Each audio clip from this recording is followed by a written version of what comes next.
Good morning, children of the 6th standard. Welcome to your third lesson. And the name of the lesson, children, is A Bad Luck Face. Now, children, there was a king in the 16th century who ruled the Vijayanagar Empire. His name was Krishna Devaraya. And in his kingdom, there was a very wise man and a political advisor and a poet by the name of Tenali Raman. You must have heard his name. He has many comic books written in his name and story books written in his name. And he was one of the famous personalities and intellectuals of the 16th century. So let me explain the lesson to you, and then I will explain the difficult words to you. Open your books to page number 25. Only a strong and wise man has the courage to tell a king that he also can make mistakes. And the title of the lesson, as I told you, is A Bad Luck Face. Some people are known for their great talents, writers whose books nobody can stop reading, or poets whose poems are on everybody's lips. Poor Redappa was known throughout Vijayanagar as the man whose face brought bad luck. Redappa was actually a good man. He never broke the law. He looked after his paddy fields well, and he kept his wife and children happy. But somehow his neighbors had got the feeling that whenever they saw Redappa's face in the morning, their day went topsy-turvy. Anyone who spotted the man in the morning was guaranteed to miss lunch, and sometimes worse happened: a bullock cart wheel would break or a tree would fall across the road. Poor Redappa was so embarrassed about his bad luck face that he started hiding it to spare his neighbors any bad luck. He set off for his field before sunrise, that nobody saw his face in the morning. He only had the courage to return home after he was sure everyone had already eaten lunch. Now, this was just the kind of news that travels fast. And soon, King Krishna Devaraya heard about the bad luck Redappa. The king was most curious about him, and throughout his ministries, through his ministers, he invited Redappa to court. Of course, he took the precaution of meeting him only after he had consumed a good, sumptuous lunch. Poor Redappa was not wanting to inflict his famous bad luck on the king, and had arrived with his face all covered up, even though it was a very hot summer's day. Only his two eyes peered out fearfully at the courtiers. On the spot, the king decided that the man's reputation for bad luck was all nonsense. He, Krishna Devaraya, was going to prove to everyone that this was a silly superstition, an unfair rumor that only made things difficult for Redappa, who had done nothing wrong. Redappa was asked to come and spend a few days at the palace, and the king himself would look upon his face every morning. So what happened, children? As the story opens, we have one person, a villager, a humble farmer by the name of Redappa. He lived in the Vijayanagar Empire, and there was a rumor that whenever anybody saw Redappa's face, his face was so unlucky that the person who had seen his face in the morning would either miss lunch, or a cart would break. If a person is going in a cart, bullock cart, his cart wheel would break, or a tree would fall across the road. Now, poor Redappa had done nothing wrong, in fact. Poor Redappa was a humble farmer. He looked after his paddy field well. He looked after his wife and the family very well. And wherever he went, people used to avoid looking at his face. He was so embarrassed, children, that in the morning he used to go out to his paddy fields early in the morning before sunrise and would return only after lunchtime so that nobody would see his face in the village and miss his lunch. Now, children, as you know, in the olden days, this type of rumors and superstitious news used to travel very fast. And what happened was, and what happened was, the king, Krishna Devaraya, came to know about bad luck Redappa. That was his nickname the villagers had already given him. So he said, let me invite this person to the court. And so through his ministers, he sent a message to Redappa to come and meet him. And just as a precautionary measure, what the king did was, he had his lunch, had a very good lunch before meeting Redappa. Now Redappa, poor chap, it was a very hot summer day when he was invited to the court.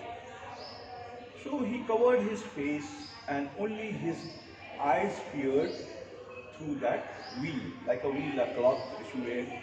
So only his eyes pierced through that, and he entered the court. And the king had one look at his face. Now, of course, he was the king. He was a very intelligent man, children. Krishna Devaraya, his kingdom was very well known. Vijayanagar Empire was prospered because of him. So Krishna Devaraya had one look at the man and said, this bad luck story about Redappa is all nonsense, and I am going to prove it to the people that this is not true. So what he did was, he invited Redappa to come and stay in the palace, in the guest chambers for a few days. Okay, and every morning he decided that he would see Redappa's face after sunrise and then go and join his work. We'll continue from there in a moment. Then what happened? Redappa shivered and retreated behind his shawl. In muffled tones through the layers of the cloth, he thanked the king but begged not to be made to stay in the palace. He told the king that all the rumors about his bad luck face were indeed true, and he wanted no part of that bad luck to fall upon the royal house. The king roared in laughter and ordered Redappa to show his face. And this time he didn't invite, he ordered Redappa to move into the guest wing of the palace. Most unhappily, Redappa was forced to follow the king's order. The first night, Redappa could not sleep, dreading the morning. The king, on the other hand, woke up refreshed, had a good breakfast, and sent for Redappa to meet him in the royal gardens, without his face wrapped. Redappa, who now had no choice, arrived as summoned, and after a few polite words with the king, returned to his room. Determined to disapprove all the bad luck stories, the king had taken care to order a special feast for lunch. So what happened, children? Redappa was ordered by the king to come to stay in the guest chambers of the palace, and Redappa, poor chap, could not sleep. He obeyed the king, moved into the palace. Redappa, poor chap, could not sleep, thinking what would happen in the morning, because his face was a bad luck face. Seeing his face, something might fall upon the royal house. Now the king had a good breakfast. He woke up refreshed, and he invited Redappa to come into the royal gardens and meet him without his wheel. And after a few polite words with the king saw his face. Redappa left for his room. He continued from there. Determined to disapprove all the bad luck, the king had taken to order a special feast, and he was determined not to let Redappa's face make him miss it. All the work at the court proceeded well and on schedule till lunchtime. Then, just as the king was ready to leave the court, an urgent message arrived. The Chinese ambassador had arrived a day early and requested an immediate audience with the king. Vijayanagar and Chinese Empire shared very good relations. To court after lunch, as normally he would have done, the king decided on an immediate meeting, and meeting went on for hours. Somewhere in the middle of the meeting, the king's stomach did rumble with hunger. So he suggested that the Chinese delegation also join him for lunch. The ambassador politely declined. Having spent days on the road, his stomach was in terrible condition. He could only sip lukewarm tea. So, through the junior delegates, and though the junior delegates were hungry and would have been glad to have feast at the palace, they all politely refused because of the ambassador's stomach. So, what happened? As soon as the king children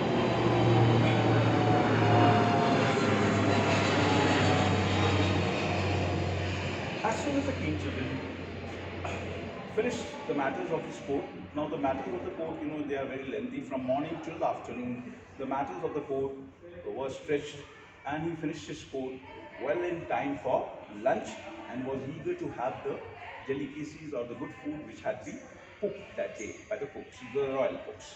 As soon as he was about to go to lunch, an urgent message arrived that the Chinese ambassador had arrived a day earlier and requested an urgent meeting.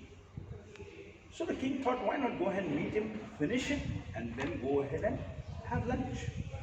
And invite the Chinese ambassador also for lunch. He will be also able to taste or savor this wonderful food. And the meeting went on for hours, and the king's stomach was rumbling with hunger. So what he did was, he told them, come, let's go and have lunch. He invited the Chinese ambassador and his juniors for lunch. But the Chinese ambassador politely declined. He said, sorry, I cannot have lunch with you, sir, because by traveling on the road from so many days, my stomach is in terrible condition.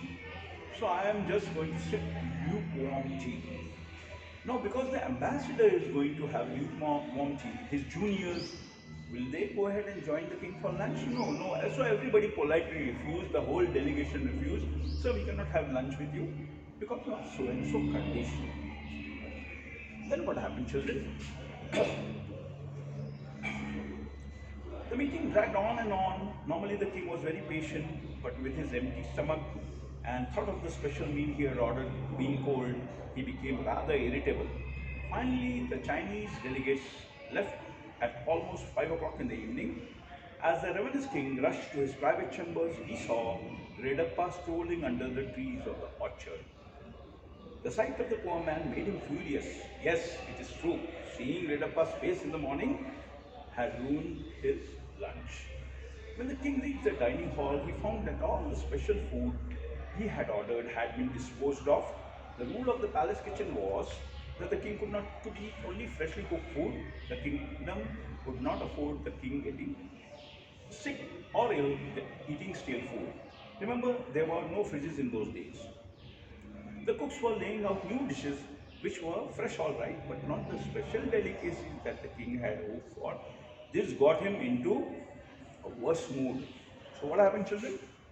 This meeting went on for hours, and about 5 o'clock, this delegation, the Chinese delegation, left. A very, very irritable Krishna Deva Raya.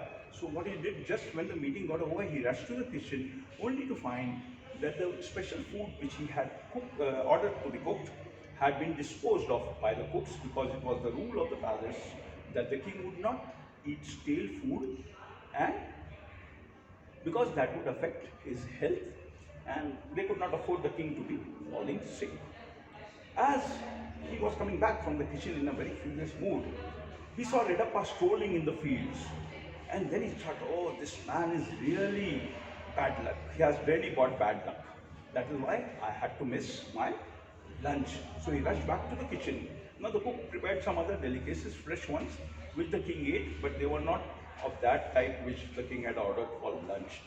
So as he was having this the new food which was cooked by the royal cooks, before he sat down for the meal, Krishna Deva summoned his chief of hospitality and told him to remove Redappa from the guest house and dump him into the prison by evening. Word got around that Redappa was going to be hanged the next day. The king had decided that Redappa was a threat to the prosperity of the kingdom and should immediately be disposed of. Nobody protested, not even Redappa. The poor man was so ashamed about bringing bad luck upon others that he felt death would be better to a life where everybody avoided him. The king had everybody's support to his dispose of this bringer of bad. But Tenali Raman had other plans. Tenali Raman, as I told you, was a minister or a intelligent person of the royal courtyard, so, and a poet and a philosopher. He was determined to save the man, whom he believed to be completely innocent. Hadn't Redappa himself begged not to stay in the palace? Then how could the king accuse him of bringing bad luck? The next day at the court, as the judgment on Redappa was announced, Jalali Raman stepped forward and asked the king if he could speak a few words in Redappa's favor. The king agreed. Turning to the court, Tenali Raman said in quite serious voice, "Yesterday, His Majesty the King saw Redappa's face and had the bad luck of missing a sumptuous lunch." Everybody present nodded. Yes, you're right. They had no idea that Tenali was going to spring a surprise on them. He continued. At the same time, Redappa saw the king's face in the morning, and that resulted in getting a death sentence at night. Members of the court, you tell me, whose face carries more bad luck? In a hushed silence that followed, the king realized his mistake. Redappa was immediately released, and the king couldn't look in the eyes of the jester because he was rather ashamed of himself. So, what happened, children? As the king was having his lunch, the late lunch at 5 o'clock, he summoned his chief of staff, chief of hospitality, who is in charge of taking care of the guests, called him and told him, remove Redappa from the guest house and put him into prison. His face has really brought bad luck to me, and he is a threat to the prosperity of the kingdom because he is really unlucky. So poor Redappa was taken out of the guest house and thrown into the prison, and Tenali and Redappa himself believed that really I got bad luck. I'm so ashamed of myself. It is better that I die or I am put into prison forever. And as you know, in the small places, word got out that Redappa has been put into prison, and tomorrow morning he's going to be hanged.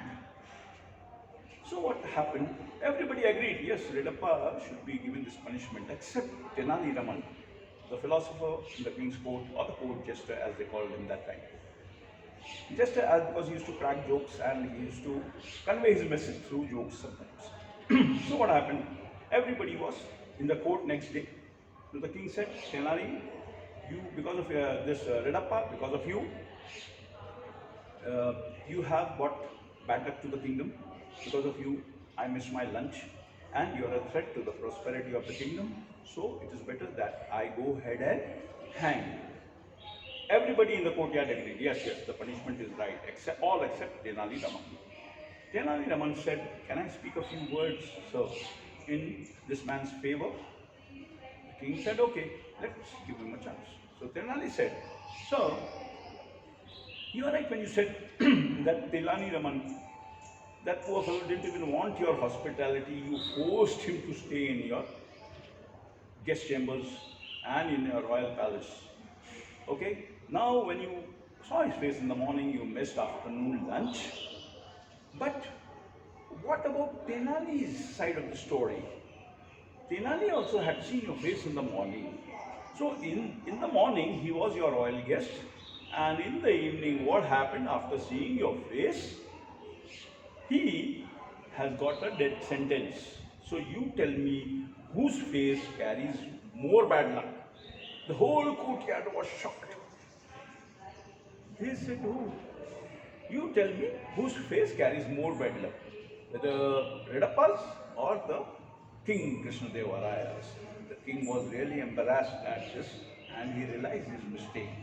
So he asked Redappa to be released immediately, and then on, he told his people in the court to avoid superstitions. So this is a nice story from Andhra Pradesh actually. It is Vijayanagar Empire is now the present day Andhra Pradesh children. I hope you enjoyed this story. There are a few difficult words which I want to tell you. I will sending you the grammar and the notes very soon, within a day or two. So let's begin with the difficult words. First word is guarantee, to be as people thought, or something sure to happen. Precaution, to be careful beforehand. Reputation, what people think about a person. It may be a good reputation or a bad reputation. It can be anything. Superstition, belief or idea not based on facts. Retreated, hid his face behind a shawl. Now, retreated generally means going back, children, but in your lesson, it means hiding his face behind a shawl. Ambassador, high-ranking official sent to another country. Okay, so who's ambassador? A person sent by a country to another country to represent their country. Delegation is a group of people who come from another country for a purpose. Is known as a royal delegation or a foreign delegation. Then we have lukewarm. Lukewarm means moderately warm or tepid. It means slightly warm. Some people like to have their tea slightly warm or lukewarm. Next is ravenous, means very hungry. And then delicacy is rare and expensive and tasty food. Delicacy means rare, expensive and tasty food. Summoned, commanded someone to come before. So in the olden time, children, the king summoned people. That means commanded someone to come to the court. Protested, objected to. So these are the few words, children, which are the difficult words. You can note down the words and first copy it in your book under the title A Bad Luck Face. I will be sending you the notes very shortly. In the meanwhile, children, you stay home, stay safe, have a good day, and goodbye from your English teacher, Mr. Jaffrey.